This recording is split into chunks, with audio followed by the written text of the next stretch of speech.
Bonjour à tous, aujourd'hui je vais vous parler du marathon du Médoc que j'ai couru le 2 septembre 2023 à Pauillac, donc près de Bordeaux. C'était mon deuxième marathon et j'en suis absolument ravie. Donc aujourd'hui je vais vous raconter cette expérience et puis peut-être répondre à des questions que vous vous posez. Je sais que moi je me les posais, donc j'espère que ça sera utile à toute personne qui considère la possibilité de s'inscrire au prochain marathon du Médoc. Donc le marathon du Médoc, c'est clairement pas un marathon que vous courez pour la performance.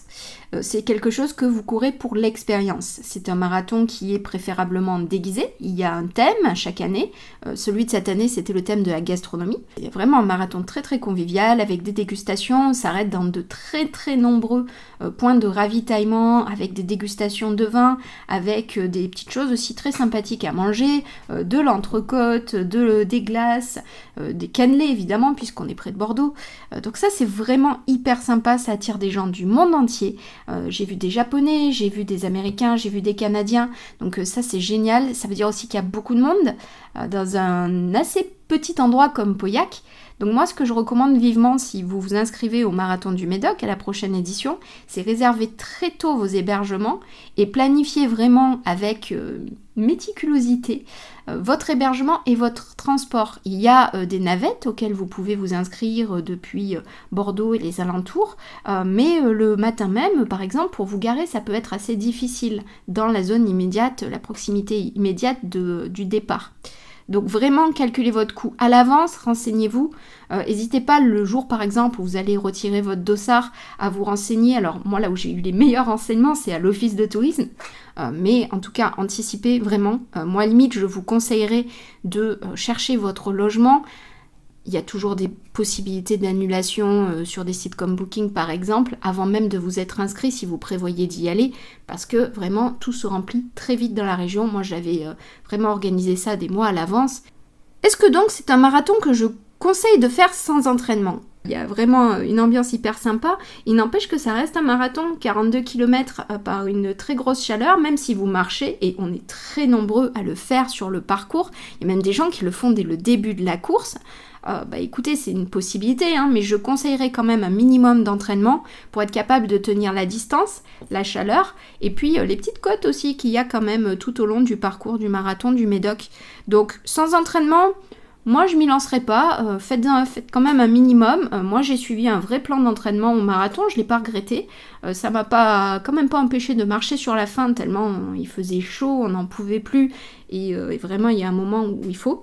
Alors est-ce que vous pouvez le faire sans amener votre propre ravitaillement ? Je dirais oui. Moi je me suis posé cette question, c'est pour ça que j'évoque ce point-là aujourd'hui. J'ai quand même décidé d'amener une petite gourde dans une ceinture que j'ai trouvée très bien d'ailleurs, que j'ai achetée à la dernière minute, chose que normalement je ne fais jamais avant une course. Je l'ai testé quand même une fois avant, mais bon, pas sur une distance de marathon, mais très très bien cette ceinture, je vous mettrai le lien dans la description de la vidéo. Donc j'avais prévu cette ceinture, j'avais prévu une petite gourde de 500 ml sur moi, que finalement j'ai utilisée, mais somme toute, j'en aurais pas eu vraiment besoin, c'était plus une sécurité. Vous avez vraiment des ravitaillements très très réguliers sur le parcours. Techniquement, vous n'avez pas besoin de vous trimballer avec vos gels énergétiques, avec votre eau, etc. etc. C'est trop du bien les glaces. Est-ce qu'on peut être malade en s'arrêtant à toutes les dégustations de vin sur le parcours ? Moi, je ne l'ai pas été. J'ai fait une quinzaine de dégustations. En revanche, j'incite vivement à la modération. Je reviens toujours au même point, mais il fait très chaud. Donc si vous buvez beaucoup, ça tape. Les quantités qui vous ont servi, allez, on va dire que c'est un petit doigt de vin dans un gobelet. Si vous buvez ça, et que vous vous hydratez régulièrement, moi, je suis un petit gabarit, j'ai pas eu de problème. Vraiment, c'est, voilà, soyez modérés, juste profitez raisonnablement, hydratez-vous. Vous avez le parcours qui vous est diffusé avant le marathon.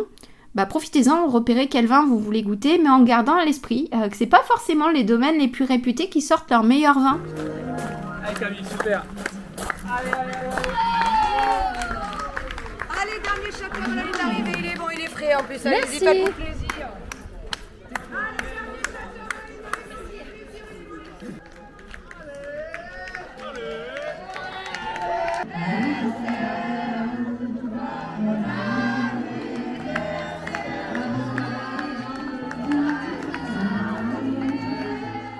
Donc si je résume, les plus de la course, l'ambiance évidemment, c'est vraiment quelque chose d'unique. Moi j'ai adoré partager ça avec d'autres coureurs du monde entier. C'est vraiment un moment de communion presque, j'ai envie de dire, qui est vraiment exceptionnel. L'absence de pression aussi, c'est vraiment décontracté comme course et ça c'est spécial sur un marathon. Et puis les à côté, petits cadeaux qui nous ont été offerts avec les dossards ou à l'arrivée. Les animations aussi, qui sont appréciables non seulement pour les coureurs, mais aussi pour les gens qui nous attendent au village pendant qu'on est en train de dépasser les 5 heures de course. Allez Camille, entre côtes. Ah bah oui.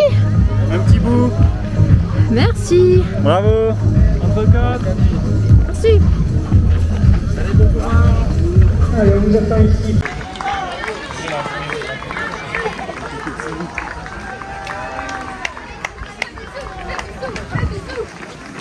Le bâtonnet de glace. Donc les moins, franchement, je les cherche encore. Si vraiment vous êtes, comme je vous l'ai conseillé, organisé, que vous avez anticipé votre hébergement, vos transports pour éviter le stress la veille et le jour de la course, vous devriez, si vous êtes comme moi, vivre vraiment une expérience d'exception que je recommande à 100%. Si vous étiez là à la course, que vous êtes vu dans ma vidéo ou que vous avez quelque chose à nous partager sur l'expérience que vous avez vécue, n'hésitez surtout pas à nous raconter tout ça dans les commentaires. On est d'accord, Fabrice, c'est en live avec